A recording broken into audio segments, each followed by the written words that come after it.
Assalamualaikum semuanya. Waalaikumsalam warahmatullahi wabarakatuh. Baik, apa kabar semuanya? Alhamdulillah luar biasa. Allahu Akbar. Sebelum kita mulai pembelajaran kita, marilah kita berdoa terlebih dahulu menurut percayaan masing-masing. Doa dimulai. Doa selesai.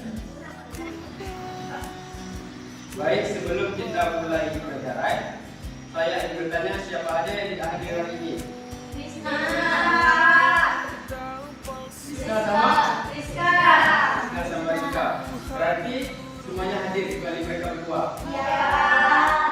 Baik, materi kita hari ini adalah tentang bilangan rasional. Sebelum itu, apakah kalian sudah tahu tentang bilangan rasional ini? Belum. Baik, kalau kalian belum tahu, saya akan menjelaskan bilangan rasional ini. Bilangan rasional adalah Bilangan rasional merupakan jenis bilangan real atau bilangan asli yang bisa diubah menjadi pecahan biasa. Dan jika diubah menjadi suatu pecahan desimal, maka angkanya akan berhenti di suatu bilangan tertentu, atau jika tidak berhenti, maka akan membentuk suatu pola berulang. A adalah bilangan asli, sebagai pembilang, dan B merupakan bilangan penyebut, sementara A per B adalah bilangan pecahan, contohnya 4, sebagai bilangan asli 8/2, merupakan bilangan pecahan. Sifat-sifat bilangan rasional. Sifat bilangan rasional berlaku terhadap operasi penjumlahan, perkalian, hingga gabungan antara perkalian, penjumlahan, atau pengurangan. Untuk bilangan rasional A per B, C per D, dan E per F, berlaku sifat-sifat sebagai berikut ini. Sifat tertutup. Sifat tertutup untuk operasi penjumlahan dan perkalian. A per B ditambah C per D adalah bilangan rasional yang dijumlahkan. Sementara, A per B dikali C per D adalah bilangan rasional yang dikalikan. Kemudian adalah sifat komutatif. Sifat komutatif untuk operasi penjumlahan dan perkalian. Contohnya, seperti di bawah ini. A per B ditambah C per D sama dengan C per D ditambah A per B. Begitu juga dengan operasi perkalian. A per B dikali C per D sama dengan C per D dikali A per B. Selanjutnya yaitu, sifat asosiatif.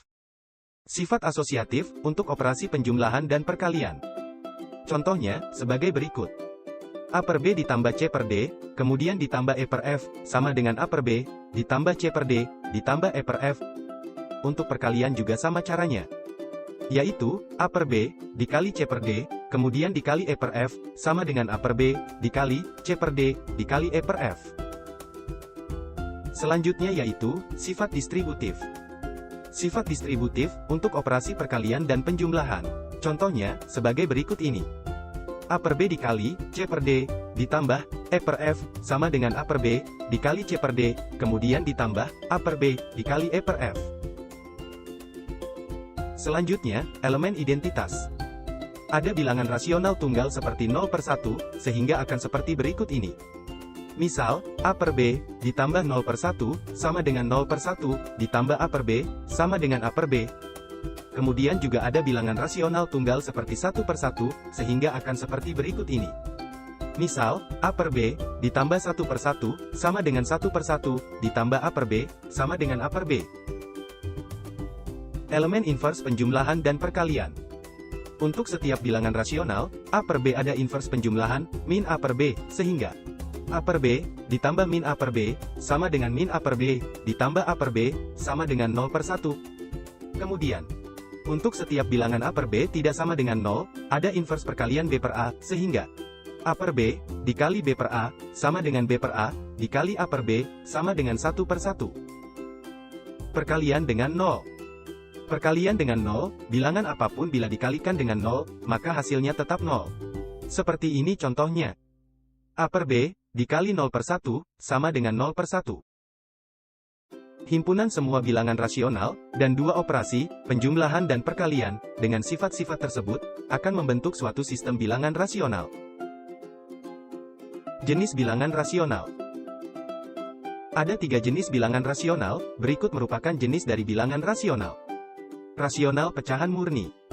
Rasional pecahan campuran. Rasional pecahan palsu. Rasional pecahan murni. Rasional berbentuk pecahan murni, berbentuk seperti di bawah ini. A lebih kecil dari B, B tidak sama dengan 0. Contoh A per B, sama dengan 3/7. Rasional pecahan campuran. Rasional berbentuk pecahan campuran berbentuk seperti di bawah ini. A, B per C sama dengan 3, 2/7. A merupakan bilangan bulat, B adalah bilangan pembilang, dan C adalah bilangan penyebut. Rasional pecahan palsu. Rasional berbentuk pecahan palsu, pembilang habis dibagi penyebut, dan penyebut tidak sama dengan 0. Contohnya sebagai berikut. 6/3, sama dengan 2, dan 10/5, sama dengan 2. Demikian, merupakan pengertian dari bilangan rasional. Baik, sesudah penjelasan tentang bilangan rasional tadi, saya ingin bertanya, di mana sajakah kita menemukan situasi yang membutuhkan penyelesaian terkait bilangan rasional ini?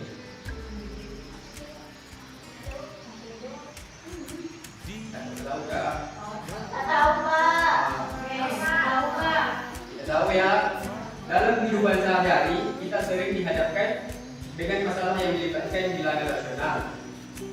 Misalnya seperti transaksi jual beli, menghitung takaran bahan, makanan, atau menentukan suhu dan lain-lainnya. Selanjutnya, setelah kita tahu penggunaan bilangan rasional dalam kehidupan sehari-hari, bilangan rasional ini bukan hanya konsep matematika abstrak, tetapi juga alat yang penting dalam memodelkan dunia nyata dan pengambilan keputusan di berbagai bidang. Aplikasi bilangan rasional di masa depan mencakup berbagai bidang, mulai dari teknologi hingga ilmu pengetahuan. Contohnya kecerdasan buatan AI dan pembelajaran mesin, desain dan rekayasa. Baik, selanjutnya saya ingin tanya, siapa yang ingin menjadi desainer muda? Saya. Semoga cita-cita kalian tercapai. Amin. Oke, Bapak akan membagikan 2 kelompok, yang dimana satu kelompok terdiri dari 2 orang. Oke, dipersilakan.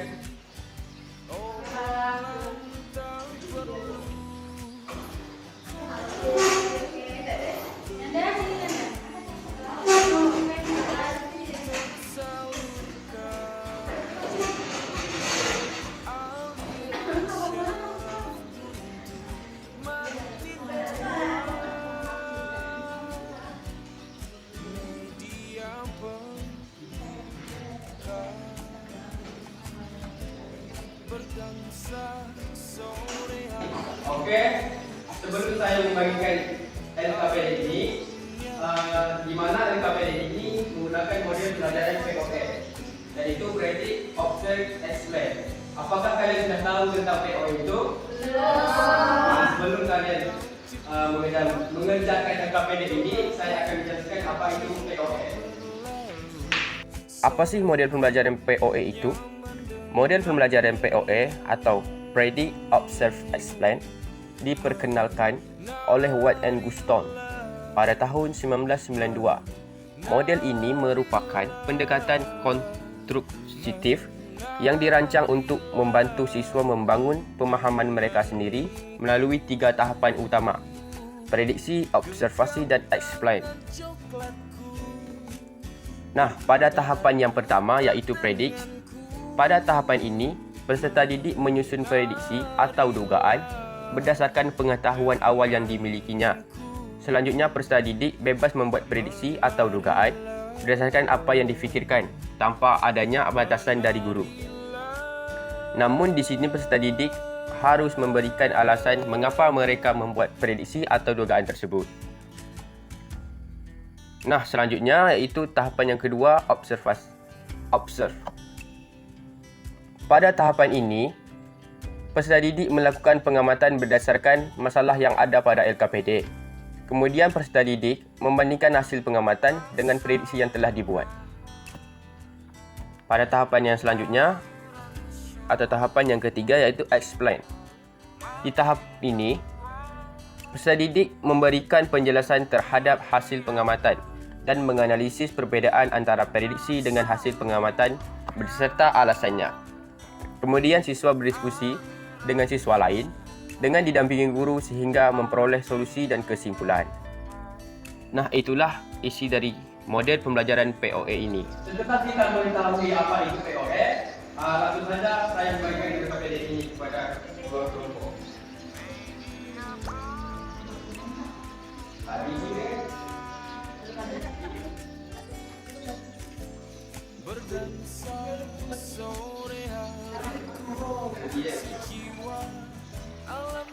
nah, di LKPD ini kan ada 3 tinta, yaitu predik atau prediksi. Di sini siswa memprediksi berdasarkan soal yang ada di LKPD. Selanjutnya ada offset atau mengamati. Pada tahap ini ada kelanjutan dari prediksi itu. Setelah kita melakukan prediksi, langsung kita cari kebenarannya dengan observasi. Selanjutnya pada tinta yang ketiga yaitu explain. Pada tahap ini siswa membandingkan hasil predik dengan observasinya dan menjelaskan alasan. Berputar-putar denganku, menarilah denganku, menarilah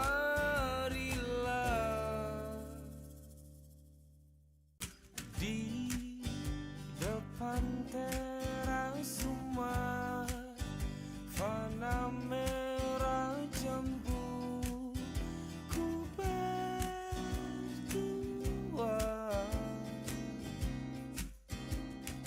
Momen-momen tak palsu, air Tuhan turun, aromamu tersalurkan. Baik anak-anak, tadi kalian sudah mengerjakan LKPD. Saya ingin tanya, apakah kalian paham dengan LKPD tadi? Nah, untuk menguji kepahaman kalian, di sini saya akan menunjukkan satu orang untuk mempresentasikan masalah pada LKPD tersebut. Langsung saja saya persilakan dia. Jiwa, alam dan duniamu melebu sifat kaku.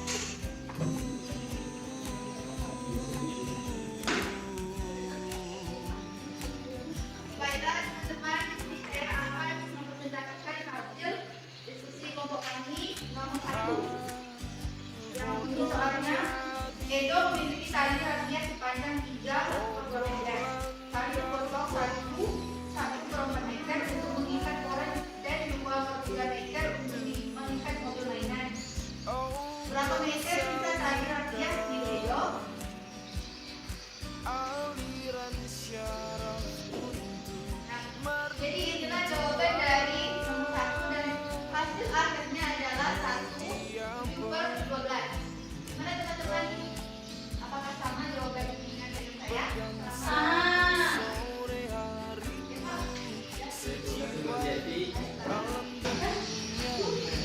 Baik, dengan berakhirnya presentasi Marjati tadi, maka berakhirlah pula pertemuan kita hari ini.